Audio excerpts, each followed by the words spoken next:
அனைவருக்கும் வணக்கம். ஏஜிஎஸ் உலகம் இது உங்களுக்கான ஒரு உலகம். ஸோ முதல்ல எல்லாருக்கும் பார்த்தீங்கன்னா இனிய தீபாவளி நல்வாழ்த்துக்கள்.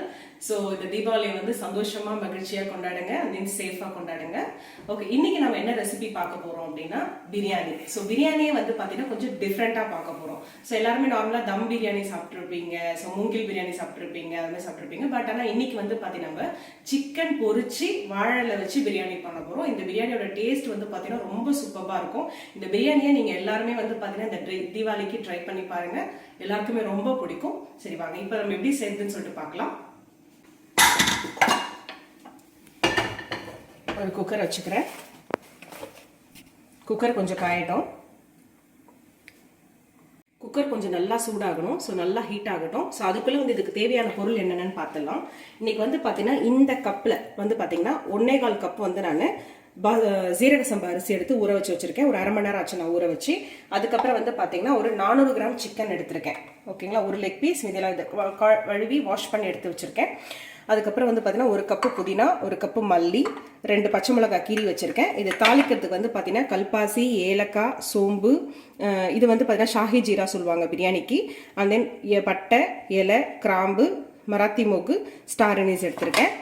அதுக்கப்புறம் 2 ஸ்பூன் தயிர் எடுத்திருக்கேன். ஒரு டேபிள் ஸ்பூன் பார்த்தீங்கன்னா ஜிஞ்சர் கார்லிக் பேஸ்ட்டு, ஒரு 3 வெங்காயம் கட் பண்ணி வச்சிருக்கேன், ஒரு 3 தக்காளி கட் பண்ணி வச்சிருக்கேன், லெமன் ஒன்று எடுத்து வச்சிருக்கேன்.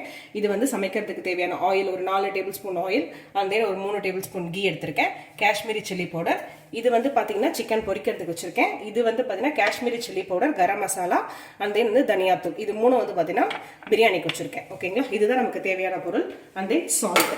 ஓகே, இப்போ குக்கர் காஞ்சிச்சு, நம்ம ஸ்டார்ட் பண்ணிடலாம். ஃபஸ்ட்டு நம்ம வச்சுருக்கோம் இல்லைங்களா, இந்த ஆயிலை போட்டுக்கோங்க. நம்ம கீ வர போட போகிறோம், அதனால் ஆயில் கம்மியாகவே போடுங்க. கீ இப்போ நான் பார்த்தீங்கன்னா ஒரு 2 ஸ்பூன் கீ தான் போட்டுக்கிறேன். மீதி கீ அப்படியே வச்சுக்கோங்க, திரும்பி கடைசியாக தேவைப்படும்.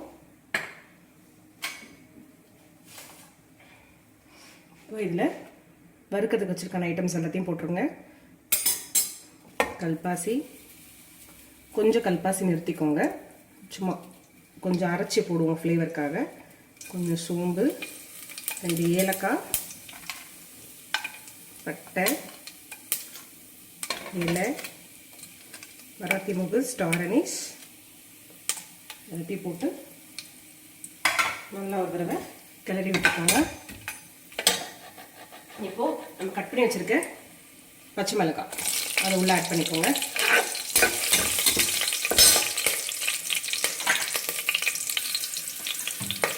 அப்புறம் கட் பண்ணியிருக்கோம் இல்லையா, அந்த வெங்காயத்தை ஆட் பண்ணிக்கோங்க. போட்டுட்டு நல்லா மிக்ஸ் பண்ணிடுங்க.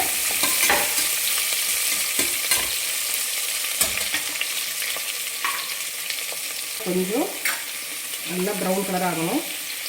அதுக்கு தேவையான உப்பு போட்டுக்கோங்க. போட்டுட்டு நல்லா ஒரு தடவை கலந்து விடுங்க. இப்போ நம்ம என்ன பண்ணலாம், ஸோ அது வதங்கிட்டு இருக்கு. அதுக்கு சிக்கனை பொரிச்சு எடுத்துகிட்டு வந்துடலாம். ஒரு பேன் வச்சுக்கோங்க. ஸோ பேன் கொஞ்சம் சூடாகட்டும். சூடானதுக்கப்புறம் இதுக்கு தேவையான ஆயில் கொஞ்சம் போட்டுக்கோங்க. ஏன்னா நார்மலாக பிரியாணி சாப்பிடும்போது அதுக்குள்ளே இருக்கிற மீட் நமக்கு பிடிக்கிறது இல்லை. ஸோ இது மாதிரி பண்ணி சாப்பிட்டோம் அப்படின்னா அந்த மீட் ரொம்ப நல்லாயிருக்கும் சாப்பிட்றதுக்கு. அதில் கொஞ்சம் ஆயில் போட்டாச்சு.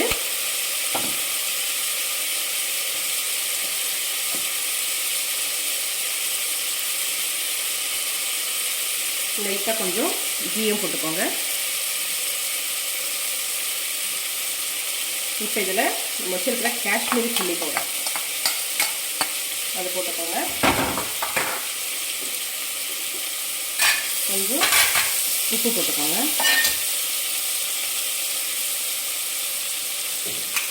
போட்டுட்டு நல்லா ஒரு தடவை கலந்து விட்டுக்கோங்க சிம்மில் வச்சு.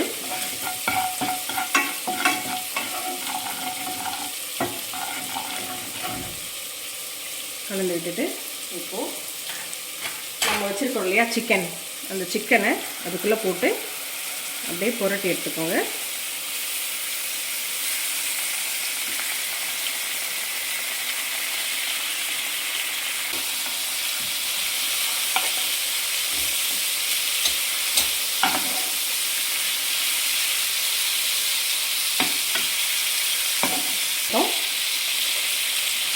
இப்போது குக்கரில் பார்த்துடலாம்.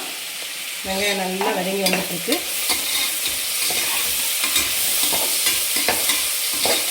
வெங்காயம் இப்போ நல்லா வதங்கிடுச்சு. அதே போல் சிக்கனை வந்து பார்த்திங்கன்னா நல்லா ஃப்ரை ஆகி வந்துட்டுருக்கு. ஸோ இந்த ஸ்டேஜில் என்ன பண்ணுங்கள், வச்சுருக்கோம் இல்லைங்களா இஞ்சி பூண்டு பேஸ்ட் இதை போட்டுக்கோங்க. போட்டுட்டு நல்லா வதங்க, இந்த பச்சை வாசனை போகிற அளவுக்கு வதக்கி வச்சுக்கோங்க. நல்லா வதங்கிட்டு பண்ணலாம். ஸோ நம்ம வச்சுருக்கோம் இல்லைங்களா அந்த கொஞ்சம் கல்பாசி, சோம்பு, கொஞ்சம் வந்து ஷாஹி ஜீரா, சும்மா 2 பட்டை, ஒரு லவங்கம், இதை வந்து நல்லா வந்து அரைச்சி ஒரு பவுடர் மாதிரி கொண்டு வந்துடலாம். இப்போ பார்த்தீங்க சும்மா கொஞ்சோண்டு சோம்பு, ஷாஹி ஜீரா, அந்த கல்பாசி, அப்புறம் வந்து இந்த கிராம்பு ஒன்று, ஒரே ஒரு பட்டை, இதை மட்டும் அரைச்சி கொண்டு வந்திருக்கேன். லைட்டாக அப்படியே உள்ளே தூவிக்கோங்க. தூவிட்டு ஒரு தடவை நல்லா மிக்ஸ் பண்ணி விட்டுக்கோங்க. என்னதான் நம்ம ஸ்பைசஸ் வந்து முழுசாக போட்டிருந்தாலும் லைட்டாக அரைச்சி போடும்போது அதோட ஃப்ளேவர் ரொம்ப நல்லாயிருக்கும் பிரியாணியில். ஆச்சு. இப்போது இஞ்சி பூண்டோட பச்சை வாசனை போயிடுச்சு. இப்போ நம்ம வச்சுருக்கிற தக்காளியை போட்டுக்கலாம்.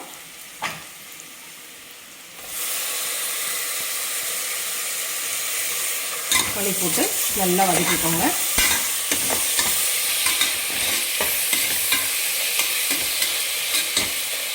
தக்காளி வதங்கட்டும். இப்போது நம்ம சிக்கன் எல்லாமே ரெடி ஆகிடுச்சு. ஸோ இப்போ இந்த ஸ்டேஜில் நம்ம என்ன பண்ணலாம், ஒரு தடவை நல்லா மிக்ஸ் பண்ணி விட்டுட்டு இப்போ நம்ம போட்டிருக்க உப்பு காரம் எல்லாமே பார்த்திங்கன்னா அதுக்குள்ளே பக்காவாக போயிருக்கோம்.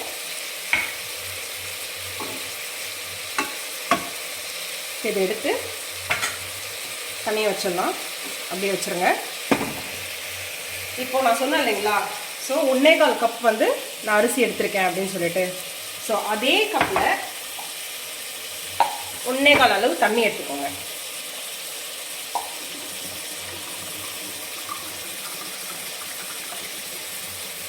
கால் கப்பு தண்ணி எடுத்துக்கிறேன். ஓகேங்களா, இது வந்து 1.25 கப்பு அரிசிக்கு 1.25 கப்பு தண்ணி. இந்த 400 கிராம் சிக்கனுக்கு நான் என்ன பண்ணுறேன் அப்படின்னா ஒரு 1/2 கிளாஸ் தண்ணி எக்ஸ்ட்ரா எடுத்துக்கிறேன். இதில் இன்னொரு டிப்ஸும் உங்களுக்கு கொடுக்குறேன். ஸோ ஒரு சிலருக்கு வந்து தண்ணி எப்படி வைக்கிறதுன்னு எனக்கு தெரிய மாட்டேங்குது, தண்ணி ஜாஸ்தி ஆகிடுது, ஸோ மெஷர் பண்ணும்போது அப்படி நிறைய பேர் சொல்கிறாங்க. அதுக்கு ஒரு ஈஸியான டிப்ஸ் கொடுக்குறேன். இப்போ இதை வந்து சூடு பண்ணிக்கோங்க. தண்ணி நல்லா கொஞ்சம் சூடாகட்டும்.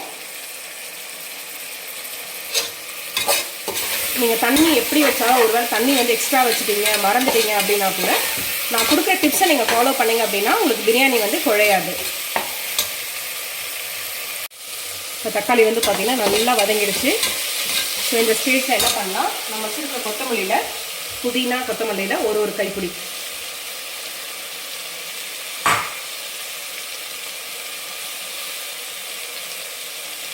அதுக்கப்புறம் நம்ம வச்சுருக்கிற தயிர், 2 ஸ்பூன் தயிர் தான் நான் போட்டிருக்கேன். ஏன்னா லெமன் வர சேர்க்க போகிறேன். போட்டு நல்லா மிக்ஸ் பண்ணிக்கோங்க.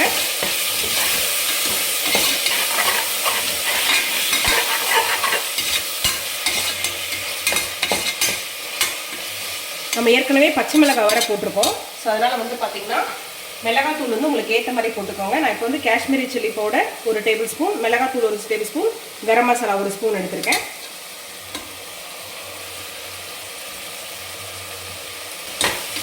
இது எல்லாமே ஒரு தடவை நல்லா மிக்ஸ் பண்ணிக்கோங்க.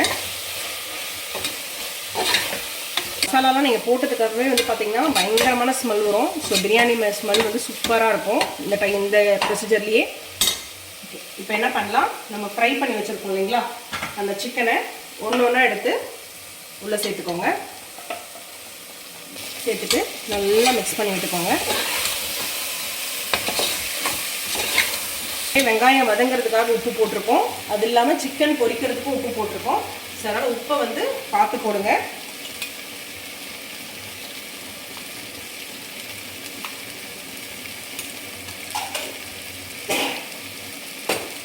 வந்து கொதிச்சு ரெடி ஆயிடுச்சு. அப்படியே அதை சிம்மில் வச்சுக்கோங்க. அந்த சூடு அப்படியே மெயின்டைன் ஆகணும். சிக்கனை வந்து வறுத்துட்டதால ரொம்ப நேரம் வதங்கணுன்ற அவசியம் இருக்காது.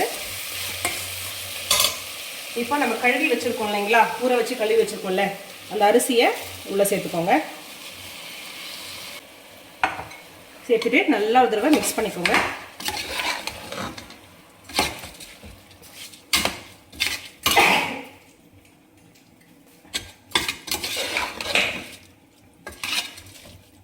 இந்த பக்கம் வச்சுருக்கோம் இல்லைங்களா, அந்த தண்ணி எடுத்து அப்படியே அதுக்குள்ள ஆட் பண்ணிக்கோங்க.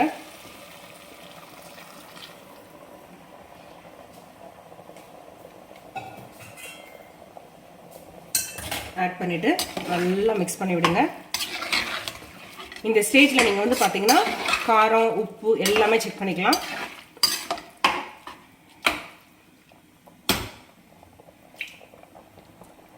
ஓகே, உப்பு கொஞ்சம் கம்மியாக இருக்குது,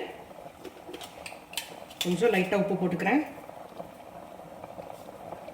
ஓகே, நான் சொன்னேன் இல்லைங்களா அந்த தண்ணிக்கு டிப்ஸு, அது இப்போ நான் கொடுக்குறேன். அதாவது நீங்கள் வந்து இப்போ ஒரு 2 கிளாஸ் அரிசி ஊற வச்சுருக்கீங்க, 1 கிளாஸ் அரிசி ஊற வச்சுருக்கீங்க, பட் ஆனால் எனக்கு தண்ணி தெரியல மேம், அளவு தெரியாமல் வச்சுட்டேன் அப்படின்னா ஒன்றும் கிடையாது. நீங்கள் இதை வந்து இப்படி உங்களுக்கு வந்து இப்போ கொதிக்கிற இந்த ப்ராசஸில் வந்து என்ன பண்ணுங்க அப்படின்னா, தண்ணியை ஃபுல்லாக வந்து வற்ற விட்டுருங்க. தண்ணியை ஃபுல்லாக வற்ற விட்டுட்டு மேலே வந்து உங்களுக்கு அரிசி தெரியணும் கலரும் போது. இப்போ நீங்கள் இன்னும் கொஞ்ச நேரத்தில் அந்த ஸ்டேஜுக்கு வரும், இப்படி கலரும் போது மேலே அரிசி தெரியணும். அந்த ஸ்டேஜில் நீங்கள் தம் போட்டுட்டீங்க அப்படின்னா பிரியாணி வந்து நீங்கள் எப்படி பண்ணாலும் சூப்பராக வரும். இப்போ நான் கலரி விடுறேன். அந்த ஸ்டேஜ் நான் உங்களுக்கு இப்போ காமிக்கிறேன்.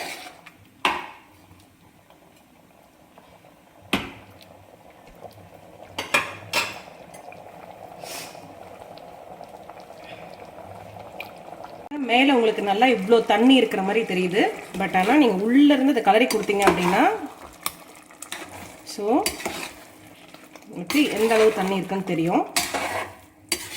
இதுதான் நான் சொன்ன கரெக்டான ஸ்டேஜ். இப்போ வந்து பார்த்தீங்கன்னா தண்ணியும் அரிசியுமா மிக்ஸ் பண்ணி உங்களுக்கு அரிசி மேலே தெரியுது இல்லையா, இந்த சமயத்தில் வச்சு நீங்கள் தம் போட்டுட்டீங்க அப்படின்னா எந்த அளவு தண்ணியாக இருந்தாலும் உங்களுக்கு கரெக்டாக இருக்கும். இப்போ நான் என்ன பண்ணுறேன், இந்த ஸ்டேஜில் ஒரு லெமன் அப்படியே மேலே புழிஞ்சு விட்டுக்கிறேன்.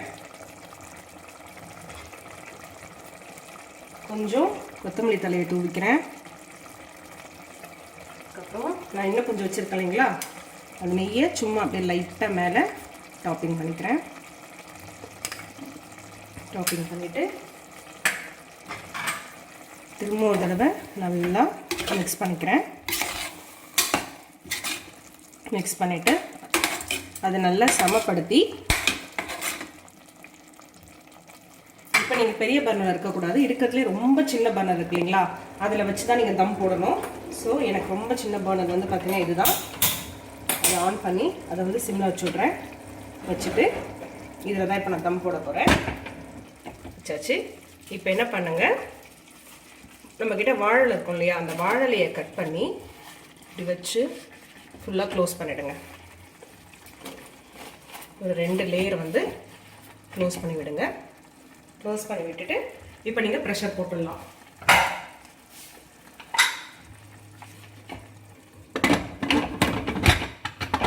ப்ரெஷர் போட்டு இது எதுவுமே விசில் வர தேவையில்லை. விசில் வராமல் அப்படியே வந்து பார்த்தீங்கன்னா ஒரு 10 மினிட்ஸ் அப்படியே இருக்கட்டும் சிம்மில். ஓகேங்களா? ஸோ ஒரு 10 மினிட்ஸ் கழிச்சு திரும்பவும் நம்ம ப்ரெஷர் எடுக்காமல் அப்படியே க்ளோஸ் பண்ணி ஒரு 10 மினிட்ஸ் இருக்கும். கேஸ் ஆஃப் பண்ணிவிட்டு ஓகே ஒரு 10 மினிட்ஸ் அப்படியே இருக்கட்டும். இப்போ வந்து பார்த்தீங்கன்னா கரெக்டாக 10 மினிட்ஸ் ஆகிடுச்சு. ஸோ இப்போ நம்ம என்ன பண்ணலாம், ஆஃப் பண்ணிடலாம். குக்கர் ஆஃப் பண்ணிவிட்டு, ஸோ அந்த ப்ரெஷர் எடுக்கக்கூடாது, அப்படியே என்ன பண்ணுங்கள், அதை கீழே இறக்கி வச்சுருங்க. இப்படியே வந்து ஒரு 15 மினிட்ஸ் இருக்கட்டும். 15 மினிட்ஸ் கழிச்சு நம்ம ஓப்பன் பண்ணி பார்க்கலாம். பார்த்தீங்கன்னா ப்ரெஷர்லேயே அப்படியே ஒரு 15 நிமிஷம் இருந்தது. இப்போ நம்ம ஓப்பன் பண்ணி பார்த்துலாம். ப்ரெஷர் எல்லாம் அடங்கிடுச்சு. இப்படி தூக்கி பார்த்தா உங்களுக்கு ப்ரெஷர் வரக்கூடாது. ஓகேங்களா? ஸோ இப்போ ப்ரெஷர் எல்லாம் போயிடுச்சு. இப்போ நம்ம ஓப்பன் பண்ணி பார்த்துடலாம் எப்படி இருக்குன்னு சொல்லிட்டு.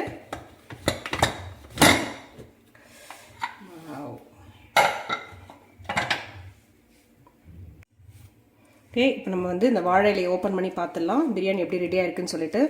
சூடாக இருக்கும், பார்த்து கேர்ஃபுல்லாக ஓப்பன் பண்ணுங்கள். ஓகே, பிரியாணி பாருங்கள் எப்படி வந்திருக்கு. வாவ், பாருங்கள் அரிசிலாம் ஒன்று கூட உடையலை. இன்னும் கொஞ்ச நேரம் ஆச்சு அப்படின்னா பல பலன்னு ஆகிடும் பிரியாணி எல்லாமே. அப்படியே லைட்டாக ஓரத்தில் கரண்டி போட்டு எடுத்து கொடுத்துக்கோங்க.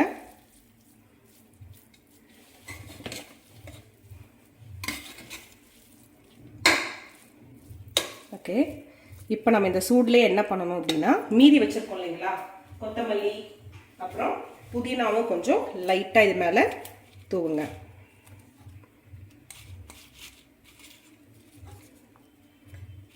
தூவி விட்டுட்டு ஒரு தடவை லைட்டாக மிக்ஸ் பண்ணிக்கோங்க.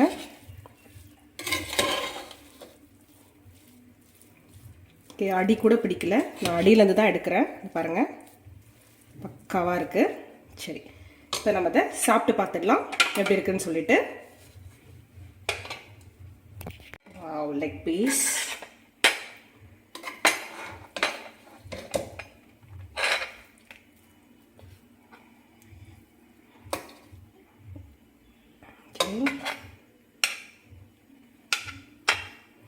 நம்ம இப்போ இதை சாப்பிட்டு பார்த்துடலாமா எப்படி இருக்குன்னு சொல்லிட்டு. சூடாக இருக்குது.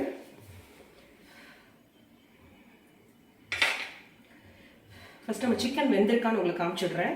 பாருங்க, நல்லா சூப்பராக வந்திருக்கு. பாருங்கள் எவ்வளோ சூப்பராக இருக்குது. ஸோ இதை இப்போ நம்ம சாப்பிட்டு பார்த்துடலாம். ரொம்ப சூடாக இருக்குது.